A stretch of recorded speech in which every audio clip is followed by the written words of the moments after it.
और अब आपको अवध के हिस्से की खबरें सुपरफास्ट अंदाज में हम दिखाते हैं। शुरुआत करते हैं। आम आदमी पार्टी के राज्यसभा सांसद संजय सिंह ने कोरोना संक्रमण को लेकर पीएम मोदी और सीएम योगी पर हमला बोला। अयोध्या पहुंचे संजय सिंह ने कहा कि कोरोना संक्रमण तेजी से बढ़ रहा है और दवा की कमी के चलते कोविड सेंटर्स बंद हो रहे हैं। लखनऊ में बीते 24 घंटे में कोरोना के 2,934 नए केसेस आए सामने, जिसके चलते राजधानी में कोरोना के कुल एक्टिव केसेस की संख्या 13,778 हुई। बीते 24 घंटे में लखनऊ में कोरोना की वजह से 14 लोगों की मौत। फतेहपुर में वैक्सीन की कमी के चलते लोगों को टीका नहीं लग पा रहा। शुक्रवार को टीका लगवाने पहुंचे लोग वैक्सीन नहीं होने के चलते वापस लौट गए। स्वास्थ्य विभाग के अधिकारी भी वैक्सीन की कमी की बात मानते दिख रहे हैं। अमेठी में पंचायत चुनाव को निष्पक्ष और शांतिपूर्ण संपन्न कराने के लिए अधिकारियों ने ताकत झोंकी और इसी कड़ी में जिले में चारों तहसीलों में 13 थानों में 25 लोगों के खिलाफ आचार संहिता उल्लंघन का मुकदमा दर्ज किया गया। औरैया में एडीजी भानु भास्कर ने समीक्षा बैठक की, जिसमें आईजी कानपुर जोन और कई अधिकारी शामिल हुए। एडीजी ने जिले के संवेदनशील और अति संवेदनशील बूथों पर पर्याप्त फोर्स तैनात करने के निर्देश दिए। कौशाम्बी में पंचायत चुनाव की तैयारियां तेज हो गई। जिले के अधिकारियों ने संवेदनशील बूथों का निरीक्षण किया, साथ ही लोगों से बिना डरे मतदान करने की अपील की। इसके अलावा बूथ पर बिजली, पानी और हवा की भी व्यवस्था कराने के निर्देश। हरदोई में बेनीगंज में पुलिस ने अवैध हथियार बनाने वाली फैक्ट्री का खुलासा किया। इस दौरान पुलिस ने 3 तमंचे, हथियार बनाने का सामान बरामद किया। मौके से एक तस्कर को भी गिरफ्तार किया। पूर्व केंद्रीय मंत्री और बीजेपी सांसद मेनका गांधी 5 दिनों के सुल्तानपुर के दौरे पर। मेनका गांधी जिला पंचायत सदस्य प्रत्याशियों के समर्थन में समाई कर रहे हैं और इसी कड़ी में उन्होंने भवानीगढ़ रैचा गांव में एक सभा को संबोधित किया। सीएम योगी आदित्यनाथ के प्रयागराज दौरे के दौरान उनकी फ्लीट में प्रोटोकॉल तोड़ते हुए बीजेपी विधायक की कार दाखिल हो गई, जिसके बाद एडीजी प्रेम प्रकाश ने विधायक संजय गुप्ता की कार को रोककर उनका चालान कर दिया और गाड़ी को दारागंज थाने भिजवा दिया। सीतापुर में पीएसए के जवान को एक कार ने टक्कर मार दी और हादसा मौलाना आजाद महाविद्यालय के सामने हुआ। घायल जवान को जिला अस्पताल सीतापुर रेफर किया गया। हादसे की तस्वीरें सीसीटीवी में कैद। तो अवध की खबरें सुपरफास्ट अंदाज में आपने देखी। अब आगे बढ़ते हैं, बात करते हैं पीलीभीत की।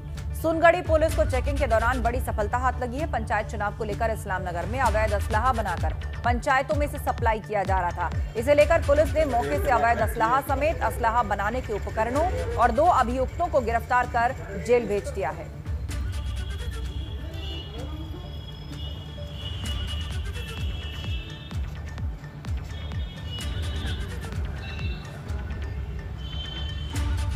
हरदोई के बेनीगंज थाना इलाके के लौधौरा गांव में पुलिस ने संचालित हो रहे अवैध असला फैक्ट्री का भंडाफोड़ करते हुए एक असला निर्माता को गिरफ्तार किया। पुलिस ने इस दौरान 3 तमंचों के साथ कारतूस, खोखा और असला बनाने के उपकरण बरामद किए हैं। युवक के खिलाफ पहले से एक बार गैंगस्टर एक्ट के तहत कार्रवाई हो चुकी है और इसके खिलाफ 11 मुकदमे आर्म्स एक्ट के दर्ज हैं। साथ ही वो क्षेत्र का हिस्ट्री शीटर भी घोषित है। इसके अलावा आरोपी असला बनाने वाले पंजीकरण गैंग का सक्रिय सदस्य है।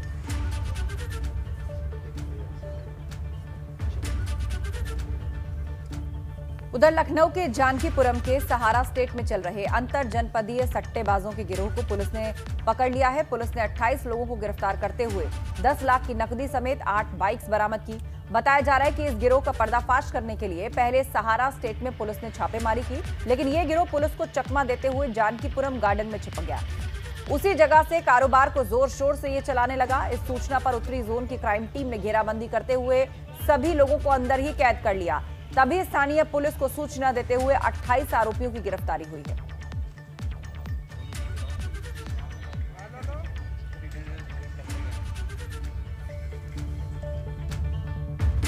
और अब आगे बढ़ते हैं खबरें बुंदेलखंड सुपरफास्ट अंदाज में। चलिए शुरू करते हैं फटाफट खबरें।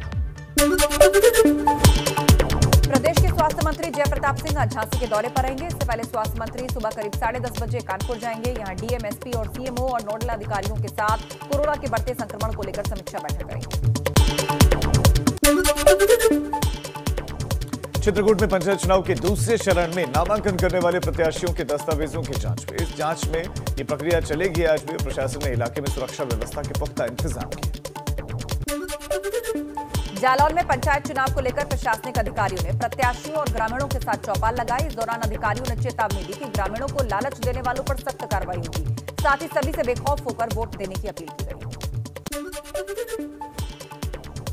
ललितपुर में पंचायत चुनाव के दौर में पुलिस ने 5 तमंचों के साथ एक तस्कर को गिरफ्तार किया। उनके अलावा पुलिस ने आरोपी के पास से 6 जिंदा कारतूस बरामद किया और आरोपी संतोष यादव पर पहले से 6 से ज्यादा संगीन मामलों में मुकदमे दर्ज है। महोबा में निर्माणाधीन कुआं धंसने से 4 मजदूर मलबे में दब गए, जिसमें 2 मजदूरों की मौके पर मौत हो गई, जबकि पुलिस ने ग्रामीणों की मदद से रेस्क्यू ऑपरेशन चलाकर 2 मजदूरों को बाहर निकाल लिया और जिला अस्पताल में भर्ती करा दिया। बांदा के मरका थाने में एक युवक ने अपनी जीभ काटी। बताया जा रहा है कि डकैती के एक मामले में पुलिस ने युवक को पूछताछ के लिए थाने बुलाया। गंभीर हालत में युवक को कानपुर रेफर कर दिया गया। हमीरपुर में एक युवक ने फांसी लगाकर जान दे दी। परिजनों ने इसकी सूचना पुलिस को दी। पुलिस ने शव को कब्जे में लेकर पोस्टमार्टम के लिए भेज दिया। बताया जा रहा है कि ये युवक नशे का आदी हो गया था और इसके लिए पैसे की मांग कर रहा था। तो बुंदेलखंड की खबरें आपने देखी सुपरफास्ट अंदाज में। अब आगे बढ़ते हैं और एक बड़ी खबर हमारे पास है जो आगरा से मिल रही है। आगरा में पुलिस ने बूंदी के लड्डुओं का जखीरा पकड़ा है। बूंदी के लड्डुओं का जखीरा पकड़ा है जो कि चुनावों में बांटने को लेकर यहां पर पैक किए जा रहे थे। ये पैक किया जा रहा था। लड्डुओं के लगभग 400 पैकेट पुलिस ने बरामद कर लिए हैं। बड़ी खबर आपको शमशाबाद के मैरमपुर गांव में पुलिस ने यह कार्रवाई की है। ये देखिए जखीरा है। ये चुनावों में बंटना था, लोगों के बीच में पहुंचाए जाने थे ये पैकेट्स, लेकिन उससे पहले ही पुलिस ने कार्रवाई करते हुए ये बूंदी के लड्डू पकड़ लिए। जी और इससे पहले 1 क्विंटल रसगुल्ले पकड़ने की भी खबर आ चुकी है। पंचायत चुनाव है और ऐसे में अपने वोटर्स को लुभाने के लिए, उनको लालच देने के लिए तमाम प्रत्याशी किस किस तरह के हथकंडे अपना रहे हैं, लेकिन ये कानूनन जुर्म है। एक बार 1 क्विंटल रसगुल्ले पकड़ेगा और इस बार तो लड्डुओं का जखीरा पकड़ लिया पुलिस ने। ये देखिए किस तरीके से जो बरामदगी है, ये तमाम पैकेट लोगों के बीच में जाने थे। एक प्रत्याशी ने लोगों को बांटने के लिए इन सबको बनवाया था, लेकिन इससे पहले लोगों तक पहुंचते वहां पुलिस ने धावा बोल दिया और लड्डुओं का ये जखीरा पकड़ लिया। आगरा से एक खबर, जहां पंचायत चुनाव में लोगों को लुभाने के लिए लड्डू बांटने की तैयारी थी, लेकिन ये लड्डू थाने पहुंच गए।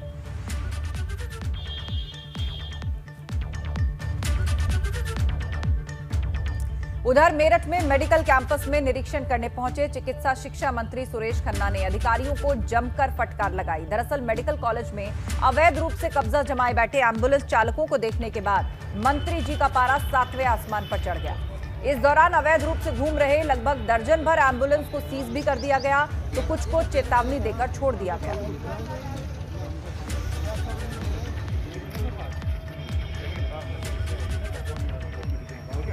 एक सेकंड।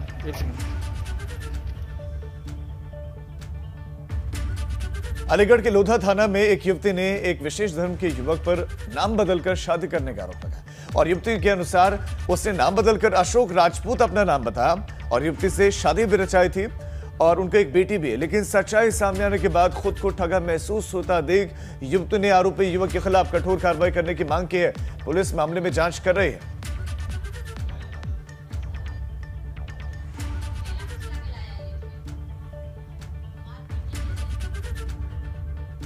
और अब पश्चिमी यूपी की खबरें सुपरफास्ट अंदाज में आपको दिखाते हैं। शुरुआत करते हैं। गाजियाबाद में कोरोना के मरीजों की लगातार संख्या बढ़ रही है। साहिबाबाद थाना क्षेत्र के शालीमार गार्डन में एक अपार्टमेंट में कोरोना के 3 मरीज सामने आए हैं। इसके बाद एसडीएम ने अपार्टमेंट को सील कर दिया है। साथ ही रेलवे स्टेशन रोड पर लगने वाले साप्ताहिक मार्केट को भी बंद करा दिया है। अलीगढ़ में एक ही परिवार के 7 लोगों के खिलाफ एफआईआर दर्ज की गई। मामला थाना क्वासी इलाके के रमेश विहार का, जहां पर कोरोना की जांच करने के लिए गई टीम से परिवार के लोगों ने अभद्रता की थी। शामली में बीपी गंगा की खबर का असर हुआ है। यहां के कांधला कस्बा के सरकारी अस्पताल में कोविड वैक्सीन की जगह रेबीज का इंजेक्शन लगाने के मामले में कार्रवाई हुई है। डीएम ने ड्यूटी पर तैनात फार्मासिस्ट को सस्पेंड कर दिया है। साथ ही एसडीएम और एसीएमओ को जांच के लिए कार्रवाई के निर्देश दे दिए हैं। मुजफ्फरनगर में ग्रामीणों को लुभाने के लिए पंचायत चुनाव में निर्दलीय प्रत्याशी ने चिकन पार्टी का आयोजन किया और इस दौरान लोगों की भीड़ दावत उड़ाने के लिए पहुंच गए। मामले में ग्राम पंचायत चुनाव के प्रत्याशी लियाकत अली समेत कई लोगों पर केस दर्ज हुआ है। एटा में पंचायत चुनाव को लेकर डीएम का बयान सुर्खियों में बना हुआ है। डीएम ने मतदान कर्मचारियों से कहा कि उन्हें डरकर ड्यूटी करने की जरूरत नहीं, वो उनकी पूरी मदद करेंगी, चाहे कागज हो या फिर तलवार से आपका बाल भी बांका नहीं होगा। दिल्ली के बाद अब यूपी पर आम आदमी पार्टी की नजर। ऐसे में आम आदमी पार्टी ने फिरोजाबाद में पंचायत चुनाव में अपने प्रत्याशी उतारे। वार्ड नंबर 32 से जिला पंचायत सदस्य के लिए आम आदमी पार्टी के श्रीकांत यादव चुनाव लड़ रहे हैं। आगरा में मलपुरा पुलिस ने बड़ी कार्रवाई की है। पुलिस ने वांटेड जुआरी लोहरे को गिरफ्तार करके जेल भेज दिया। साथ ही चेकिंग के दौरान लाखों रुपए की शराब पकड़ ली। ये शराब पंचायत चुनाव में खपाई जा रही है। बागपत में पुलिस ने कुख्यात बदमाशों के खिलाफ यहां पर कार्रवाई की है और इसी घटना में पुलिस ने 1 लाख के इनामी बदमाश राहुल खट्टा के भाई और शातिर अपराधी राजीव उर्फ राजू के 33 लाख रुपए की संपत्ति कुर्क की। मथुरा में डीजल से भरा मिनी टैंकर अनियंत्रित होकर पलट गया। हादसा बरसाना थाना इलाके में हुआ। सूत्रों के हवाले से मिली जानकारी के मुताबिक इस टैंकर के जरिए तेल का अवैध कारोबार किया जा रहा है। इसके चलते आपूर्ति विभाग इस मामले को दबाने में जुट गया। हाथरस में एक मकान की छत पर लगे हुए मोबाइल के टावर में अचानक आग लगी, जिसके चलते मौके पर हड़कंप मच गया। फायर ब्रिगेड की 2 गाड़ियां मौके पर पहुंची और कड़ी मशक्कत के बाद आग पर काबू पाया।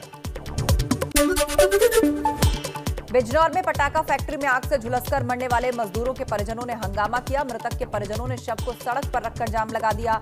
सभी प्रशासनिक अधिकारी और राजनीतिक लोगों की ओर से उनकी कोई सुध लेने से नाराज थे वो। हापुड़ की सड़कों पर बेलगाम दौड़ रहे ऑटो पर नकेल कसने के लिए प्रशासन ने तैयारी कर दी और अब इन ऑटो और सवारी गाड़ियों के लिए एक यूनिक आईडी दी गई है। 4 नंबर की आईडी गाड़ी पर लिखनी होगी, जिससे पुलिस को इनकी पहचान करने में आसानी होगी।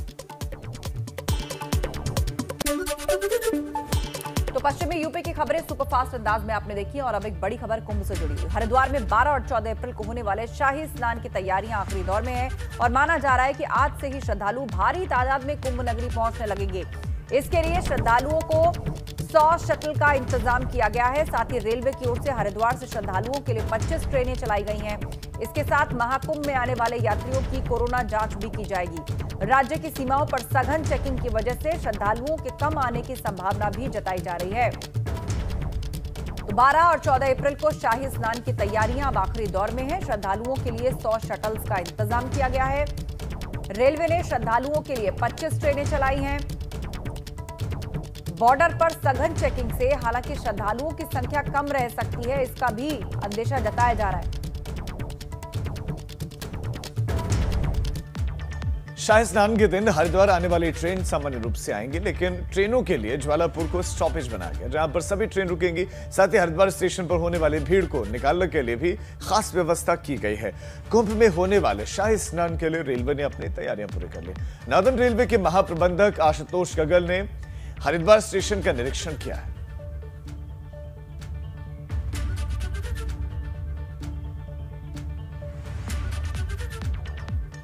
जो प्रबंध किए हैं उनका अपने हेडक्वार्टर से सहयोगियों के साथ और मंडल रेल प्रबंधक के साथ निरीक्षण किया और हम लोग पूरी तरह से जो इस मेले में जो अनुमानित लोगों का आने की संभावना है, उसको देख के हम पूरी तरह से आश्वस्त हैं कि हमारे पास पर्याप्त बंदोबस्त है। हमने 4 होल्डिंग एरियाज बनाए हैं जिसमें 10,000 से ऊपर की कैपेसिटी है। उन एरियाज में पूरी तरह सेल्फ कंटेन्ड है, लेबोरेटरीज हैं, उसके साथ साथ यूटीएस टिकट और रिजर्वेशन टिकट की खरीदने की व्यवस्था है।